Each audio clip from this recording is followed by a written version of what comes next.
오늘 주식시장은 강세를 보인 반면에 네이버는 반대로 마이너스 9%에 가까운 큰 폭의 급락세를 보였습니다.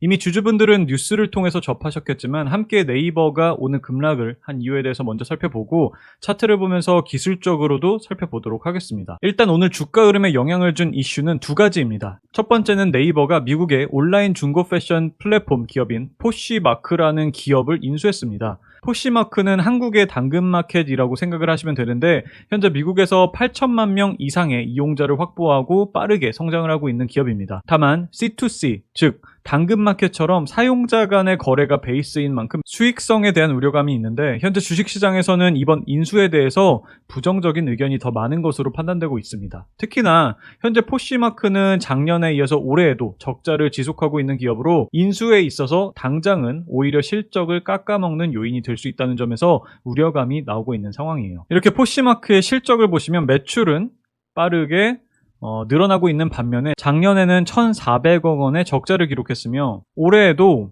이미 상반기 동안에 530억 원의 적자를 기록하고 있는 상황입니다. 즉 보시면 네이버의 연간 이익이 올해 1조 원 정도가 전망되고 있는데 1,400억 원의 적자는 기업의 실적에 적지 않은 영향을 줄 수 있는 부분이기 때문에 시장에서는 이에 따라서 오늘 하락세에 영향을 준 것으로 보입니다. 다만 기사를 보시면 네이버 측에서는 버티컬, 특정 분야 전문 플랫폼으로의 진화가 거세지고 있는 글로벌 C2C 시장에 선제적으로 대응해 장기적인 커머스 경쟁력을 확보하기 위해 이번 인수를 추진했다며 포쉬마크를 북미 거점으로 삼아 한국, 일본, 유럽을 잇는 글로벌 포트폴리오를 구축한다고 설명을 하며 또한 웹툰, 왓패드, 웹소설 플랫폼을 중심으로 한 스토리, 엔터테인먼트 사업과 포쉬마크의 사업 시너지도 계획 중이다. 검색과 인공지능, 추천, 라이브 커머스, 광고 플랫폼 등 네이버의 기술과 서비스를 포쉬마크에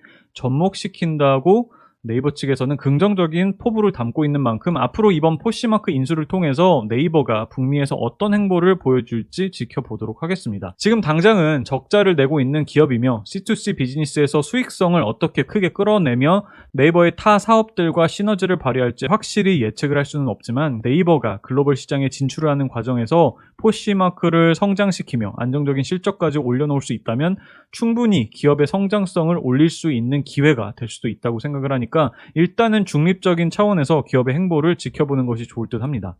사실 오늘 네이버의 주가 하락은 포쉬마크 인수보다도 외국계 증권사들이 네이버에 대해서 투자 의견을 큰 폭으로 하향 조정한 데에 더 큰 영향을 받은 것으로 보입니다. 기사를 보시면 시티 글로벌 마켓 증권과 JP 모건이 네이버의 목표가를 대폭 하향 조정했습니다. 시티 글로벌 마켓은 32만 8천 원에서 17만 원으로 무려 48.2% 하향 조정을 했으며 JP모건도 기존 27만 원에서 22만 원으로 목표가 하향 조정을 했습니다. 시티 글로벌 마켓 증권의 경우 매도 의견을 내놓은 것이며 이에 따라 오늘 주가가 급락을 하며 17만 원대로 진입을 한 것으로 판단되고 있습니다. 그러면 차트를 한번 보도록 할게요. 네이버의 경우 현재 이어지고 있는 이 하락 추세는 위아래에 이 정도 기울기의 하락 추세선을 형성하면서 이 하락 추세 밴드 안에서 주가가 상승 파동과 하락 파동을 이런 식으로 번갈아 가면서 움직이고 있는 상황입니다. 이렇게 작년에 추세가 하락으로 꺾이고 난 후에 파동을 그려보면 이런 식으로 파동의 고점과 저점을 계속해서 이런 식으로 낮추면서 하락 추세를 이어가고 있는 상황인데 오늘의 급락을 통해서 네이버는 이제 이 아래에 하락 추세선 하단 지지선의 수렴을 했습니다. 일단 오늘은 외국계 증권사의 하향 조정과 함께 외국인 매도 물량이 크게 출회를 하면서 급락이 나왔는데 과연 기술적으로 이 하단 지지선에서 지지를 받고 다시 이 앞에서 보여주었던 패턴들처럼 이런 식으로 상승파동 구간으로 진입을 하게 될 수 있을지가 중요할 것으로 보입니다. 오늘 거래량이 이렇게 많이 터진 것이 외국계 증권사의 매도라는 점이 다소 아쉽기는 하지만 위에 악성 저항 매물들이 저가 매수세로 많이 손바뀜이 된 부분은 또 긍정적으로 판단해 볼 수 있을 듯 합니다. 결국은 더 많은 물량들이 저가 매수로 손바뀜이 되면서 전체적인 투자자들의 평균 단가가 확 내려감으로 인해서 기술적으로 추세가 반전되며 상승 파동 구간으로 넘어갈 수 있으며 오늘 크게 급락이 나온 만큼 내일은 다시 오늘의 하락분을 회복해주는 흐름이 나올 수 있으니까 내일장의 흐름을 기다려보면 좋을 것 같습니다.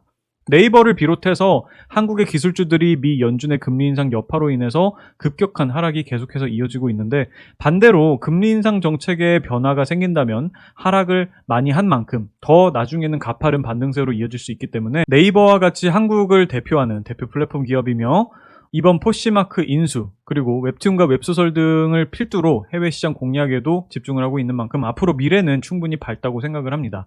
그렇기 때문에 지금 당장 눈앞의 하락에 대해서는 안타까울 수 있지만, 여력이 되신다면 나중에 다시 강세장에 진입하며 높은 가격에 사는 것보다는 지금 이렇게 주가가 악재들로 인해서 빠질 때 천천히 모아가는 것도 장기적으로 좋은 방향의 투자이지 않을까 생각을 합니다.